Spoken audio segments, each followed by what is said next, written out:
World Asia TV. Your time, your news.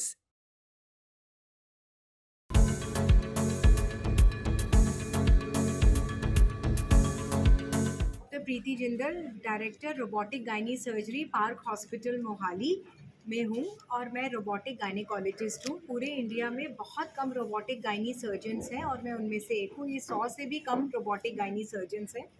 Park hospital Mohali में बहुत high tech robot da Vinci का robot है, जिससे कि हम बड़ी बड़ी कॉम्प्लेक्स सर्जरी जैसे कि रसौली निकालना, बच्चेदानी निकालना, अगर ट्यूब में प्रेगनेंसी है तो उसको निकाल के ट्यूबों को जोड़ना, जिनकी प्रेगनेंसी नहीं हो रही है या इनफर्टिलिटी है और ट्यूब्स ब्लॉक्ड हैं तो उसको खोलने की सर्जरी, ये या अगर आपको अनफॉर्चुनेटली बच्चेदानी या ओवरीज का कैंसर है तो वो वाली सारी सर्जरी मैं रोबोटिकली पार्क हॉस्पिटल मोहाली में करती हूँ।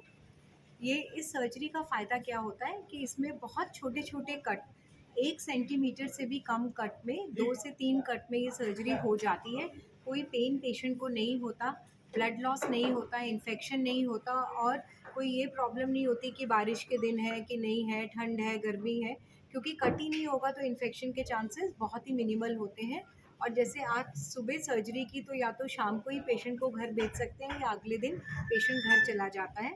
और सबसे अच्छी बात है कि अब ये इंश्योरेंस में भी कवर्ड है।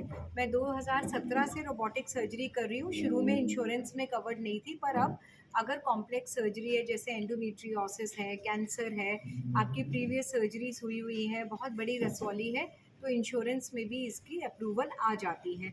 और पार्क हॉस्पिटल मोहाली में बहुत ही अफोर्डेबल रेट्स पर ये सर्जरी हो जाती है। तो अगर आपको ज़रूरत है तो आप हमें फ़ोन कर सकते हैं और पार्क हॉस्पिटल मोहाली में आप कॉल करके मेरे लिए अपॉइंटमेंट बुक कर सकते हैं। लेकिन मैम ये बहुत खुशी की बात है कि ये चीज़ फैसिलिटी अब लगातार बढ़ती जा रही है। और अच्छी बात यह है कि अब जैसे आपने कहा कि आपको दिल्ली बॉम्बे जाने की ज़रूरत नहीं है, अपने पंजाब में हम चीज़ें अवेलेबल हैं। बट अगर बात करें तो यहाँ तक मुसीबत आती ही क्यों है? क्योंकि पहले एक समय होता था जब दाई घर पे ही सब कुछ कर जाती थी आके, है ना? फिर हॉस्पिटल कल्चर आया और फिर उसके बाद ऑपरेशन से बच्चे होने शुरू हो गए। लेकिन अब ये ओवरी सिस्ट हो गया, ये सारी चीज़ें बैक टू बैक बढ़ती जा रही हैं, है ना? और अब बात रोबोटिक तक तो हम पहुंच चुके हैं। अब इससे नेक्स्ट लेवल क्या होगा अभी पता नहीं है। तो क्या चीज़ें हैं जिसको लेकर एक कॉलेज टाइम से या टीनेज से महिलाओं को ध्यान रखना चाहिए ताकि इस लेवल तक स्थिति कभी आए ही ना? राइट। सो दो चीज़ें बहुत अलग हैं। एक है डिलीवरी, जो आप बात कर रहे हैं दाई, और ये डिलीवरी वो ऑब्स्टेट्रिक्स में आती है, वो रोबोटिकली नहीं होता तो हम उसकी बात नहीं करेंगे। जी। मैं आज बात कर रही हूँ गायनी सर्जरीज की। जी। जैसे यूट्रस के अंदर बच्चेदानी में रसौलियाँ बन जाती हैं, ओवरीज में सिस्ट बन जाते हैं। जब इंडिपेंडेंस हुई थी 1947 में, तो हमारी एक औसत उम्र कितनी थी, लॉन्जिविटी ऑफ लाइफ आपको पता है कितनी थी? 23 to 27 ईयर्स। और आज हमारी लॉन्जिविटी कितनी है? 77 to 80 ईयर्स। तो ये कैसे हुआ है संभव? ये अच्छी हेल्थ टेक्नोलॉजी से हुआ है। टेक्नोलॉजी आपका नुकसान करने के लिए नहीं है, टेक्नोलॉजी आपका फ़ायदा करने के लिए है। रसौलियाँ पहले भी बनती थी, कैंसर पहले भी होते थे, पर वो डायग्नोस ही नहीं होते थे और पेशेंट सफ़र करके ख़त्म हो जाता था। पर अब तो क्योंकि रोबोटिक टेक्नोलॉजी आ गई है, बहुत अच्छे सीटी, एमआरआई ये सब कुछ आ गया है, जिससे कि हम प्रॉब्लम को डायग्नोस टाइम पे कर लेते हैं और पेशेंट को बचा पाते हैं। दूसरी चीज़ आपने बहुत अच्छी की, प्रिवेंशन। प्रिवेंशन बहुत ज़रूरी है। आजकल मेडिकल टर्म्स में हम ये बोलते हैं कि प्रॉब्लम होने ही मत दो। तो बचपन से ही अच्छा लाइफस्टाइल रखना है, अच्छा खाना खाना है, स्मोकिंग, ड्रिंकिंग, अल्कोहल इसको अवॉइड करना है। और अगर हम अच्छे एक्सरसाइजेस करते हैं और स्ट्रेस नहीं लेते, मोबाइल फ़ोन वगैरह कम यूज़ करते हैं और खेलते हैं, एक्सरसाइज करते हैं, फल सब्जियां वगैरह खाते हैं, तो प्रॉब्लम होने के चांसेस कम है। पर अगर प्रॉब्लम हो जाती है तो वो बहुत अच्छी तरीके से डायग्नोस हो जाती है और रोबोट की मदद से बड़े बड़े चीरे नहीं लगाने पड़ते, पेशेंट को सफ़र नहीं करना पड़ता, ब्लीडिंग नहीं होती, ब्लड ट्रांसफ्यूजन नहीं देना पड़ता, इन्फेक्शन के चांसेस नहीं होते। और आज सर्जरी कराई, कल आप अपने घर जाके परसों से अपना काम शुरू कर सकते हो। तो ये तो बहुत अच्छी बात है। मैं और कॉस्ट इफेक्टिव की बात करें तो मैं कितना की ज़्यादा कॉस्ट है इसकी? टेक्नोलॉजी के लिए कॉस्टिंग देनी पड़ती है, क्योंकि टेक्नोलॉजी है, जो रोबोटिक आर्म्स हैं उनकी कॉस्टिंग आती है, बिकॉज ये बहुत हाईटेक हैं। इनके जो वो हैं इंस्ट्रूमेंट्स हैं वो टाइटेनियम से बने हुए हैं। सो उनकी जो कॉस्टिंग है अराउंड 1 से 1.25 लाख, जो आप दूरबीन से सर्जरी कराते हो उससे 1 से 1.25 लाख ज़्यादा देना पड़ता है।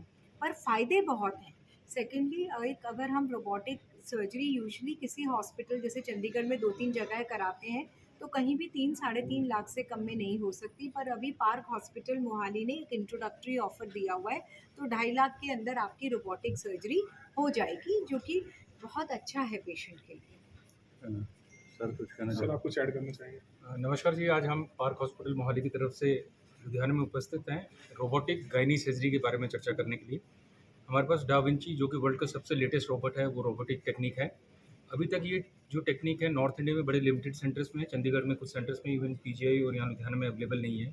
और हर तरह की हम सर्जरी, गायनी की सर्जरी, यूरोलॉजी की सर्जरी, जनरल सर्जरी और कैंसर की सर्जरी, इवन हाल ही में हमने किडनी ट्रांसप्लांट भी किया, जो कि पूरे कंट्री में 4 या 5 सेंटर में होता है। तो मेन एडवांटेज है जैसे डॉक्टर प्रीति जिंदल ने आपको बताया कि शॉर्टर स्टे, मतलब पेशेंट को सुबह एडमिट करके आप शाम को डिस्चार्ज कर सकते हैं, no blood loss, no big cuts, faster recovery, ये सारे एडवांटेजेस हैं। आज की डेट में ये सारी इंश्योरेंस में कवर्ड है।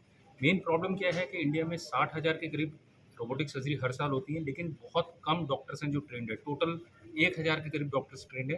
अगर हम गायनी में बात करें तो करीब 100 से भी कम है जो डॉक्टर्स ट्रेंड हैं। तो इसके कारण ये बड़े लिमिटेड सेंटर में अवेलेबल थे। अभी जो पेशेंट्स इस इलाके के थे, दिल्ली, बॉम्बे या चेन्नई की तरफ जाते थे कराने के लिए, now they can come to Chandigarh and get it this benefit of robotic surgery.